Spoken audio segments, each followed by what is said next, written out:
साकोली येथील वंचित बहुजन आघाडीतर्फे GSITI परिसरामध्ये परभणी येथे डॉक्टर बाबासाहेब आंबेडकर यांच्या जवळ असलेल्या संविधानाची प्रतिकृती तोडफोड केल्याप्रकरणी भीम सैनिकांनी आंदोलन केले। त्यांना अटक करून जेलमध्ये टाकण्यात आले आणि जेलमध्ये सोमनाथ सूर्यवंशी यांना मारहाण करून गंभीर मारहाण झाल्यामुळे जेलमध्येच मृत्यू झाला।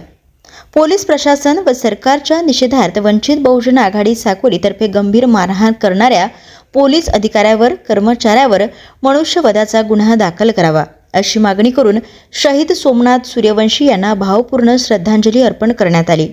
या प्रसंगी भंडारा जिल्हा अध्यक्ष DG रंगारी, महिला जिल्हाध्यक्ष तनुजा नागदेवे, महिला उपाध्यक्ष शीला मळामे, सुनीता वाघमारे, साहिल नंदेश्वर, अरुणा बडोले, विशाखा भालेराव, चंद्रकला जांभूळकर, वेदना शहारे, विलास शहारे, संदीप जांभूळकर, आराधना लांजेवार, अस्मिता बडोले, विनोद खोब्रागडे, ज्योती मेश्राम, दीक्षा बडोले, कांता गजभिये व इतर भरपूर कार्यकर्ते या प्रसंगी उपस्थित होते।